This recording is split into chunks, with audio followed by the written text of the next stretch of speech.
Bubbles और spiky दोनों को बहुत खूबसूरत कंकर मिले हैं। वो बहस कर रहे हैं कि किसका कंकर बड़ा है।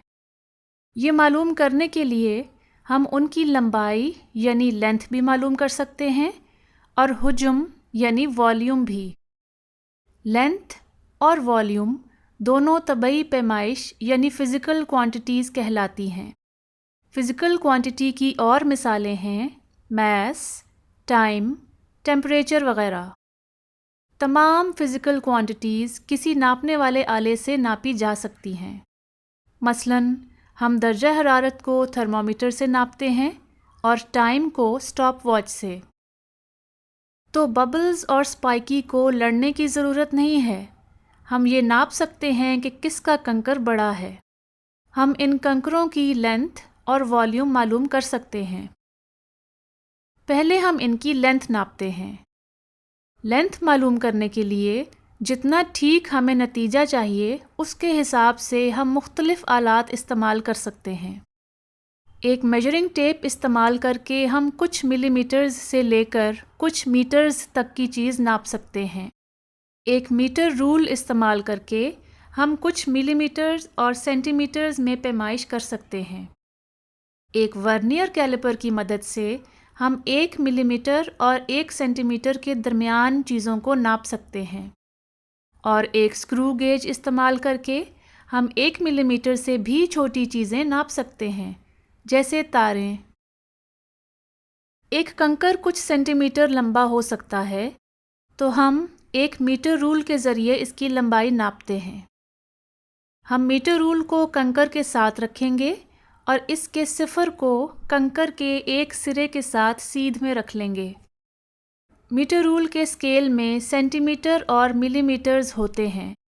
जब हम मीटर रूल से नापते हैं तो पहले हमें सेंटीमीटर नापने होते हैं और फिर हम उसमें मिलीमीटर्स जमा कर देते हैं।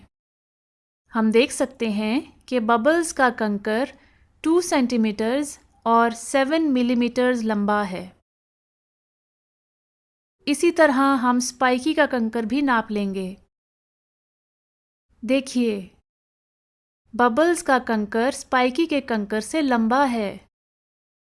अगर स्पाइकी अपनी आंख हल्की सी एक तरफ ले जाए तो उसे 2.3 सेंटीमीटर्स की जगह 2.8 सेंटीमीटर्स दिखाई देगा। क्या इस तरह उसका कंकर ज़्यादा बड़ा नहीं हो जाएगा? स्पाइकी पैरालेक्स एरर कर रहा है। पैरालेक्स एरर तब होती है जब हम कोई रीडिंग देखने के लिए अपनी आंख को सही जगह सीध में नहीं रखते और इस तरह हमारी रीडिंग गलत हो जाती है। इस वजह से स्पाइकी अपने कंकर की लंबाई गलत पढ़ रहा है। इसी तरह अगर वो अपनी आंख को दूसरी तरफ ले जाए तो भी पैरालेक्स एरर होगी, क्योंकि फिर उसकी लंबाई बहुत ही कम आएगी। बबल्स का कंकर स्पाइकी के कंकर से लंबा है, लेकिन क्या ये उससे बड़ा भी है? हम इस कंकर की वॉल्यूम भी मालूम कर सकते हैं और देखते हैं कि कौन सा कंकर ज़्यादा जगह घेरता है। हम किसी चीज़ या माया की वॉल्यूम एक मेजरिंग सिलेंडर के ज़रिए मालूम कर सकते हैं। ये एक माया से भरी हुई ट्यूब होती है। अमूमन मेजरिंग सिलेंडर हमें क्यूबिक सेंटीमीटर्स में पैमाइश देता है। एक मेजरिंग सिलेंडर से पैमाइश लेते वक्त हम ये स्टेप्स करते हैं। पहले हम मेजरिंग सिलेंडर में पानी डालते हैं। हम इस बात का ख्याल रखते हैं कि हमारी आंख सिलेंडर में पानी की सतह की निचली तरफ के साथ बिल्कुल सीध में हो। ये मेनिस्कस कहलाती है। रीडिंग लेने के लिए हमेशा मेनिस्कस का दरमियाना पॉइंट इस्तेमाल करें। माया सिलेंडर के साथ पैदा होने वाले खिंचाव की वजह से सिलेंडर में ऊपर या नीचे की तरफ मुड़ सकती है।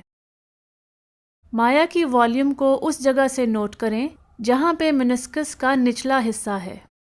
हम किसी चीज़ की वॉल्यूम मालूम करने के लिए उसे सिलेंडर में डालकर वॉल्यूम्स का फ़र्क निकाल सकते हैं। आइए पहले बबल्स के कंकर की वॉल्यूम मालूम करते हैं। पहले हम सिलेंडर की वॉल्यूम सिर्फ पानी के साथ मालूम करते हैं, बग़ैर कंकर के। हम रीडिंग लेते हैं 10 क्यूबिक सेंटीमीटर्स, इसे हम लिखते हैं V1। फिर हम इसमें बबल्स का कंकर डालते हैं और मेनिस्कस की नई जगह नोट करते हैं। अब ये हो गया है 16.7 क्यूबिक सेंटीमीटर्स, ये है V2। उसके कंकर की वॉल्यूम मालूम करने के लिए हम करेंगे V is equal to V2 minus V1। Bubbles के कंकर की वॉल्यूम है 6.7 क्यूबिक सेंटीमीटर्स। आइए अब स्पाइकी के कंकर के साथ एक एक्सरसाइज करते हैं। पहले हम V1 मालूम करेंगे। कंकर के बगैर इस माया की वॉल्यूम क्या है? इसकी वॉल्यूम है 10 क्यूबिक सेंटीमीटर्स। अब हम इसमें स्पाइकी का कंकर डालते हैं। V2 क्या है, यानी कंकर के साथ आने वाला वॉल्यूम? कंकर के साथ इसका वॉल्यूम है 17.5 क्यूबिक सेंटीमीटर्स।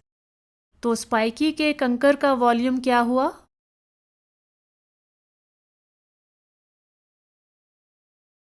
उसके कंकर का वॉल्यूम है V2 माइनस V1, यानी 17.5 माइनस 10, जो कि आता है 7.5 क्यूबिक सेंटीमीटर्स। स्पाइकी के कंकर की वॉल्यूम बबल्स के कंकर से ज़्यादा है। हमने दोनों कंकरों की लेंथ और वॉल्यूम मालूम कर ली है। हमने देखा कि बबल्स का कंकर लंबा है, लेकिन स्पाइकी का कंकर वॉल्यूम में बड़ा है, तो दोनों कंकर मुख्तलिफ अंदाज से बड़े हुए। इस वीडियो में हमने देखा कि हम मुख्तलिफ फ़िज़िकल क्वांटिटीज़ को नापने के लिए आलात इस्तेमाल कर सकते हैं। लंबाई को measuring tape, metre rule, vernier calliper और स्क्रू गेज के ज़रिए नापा जा सकता है। वॉल्यूम को एक मेजरिंग सिलेंडर से नापा जाता है।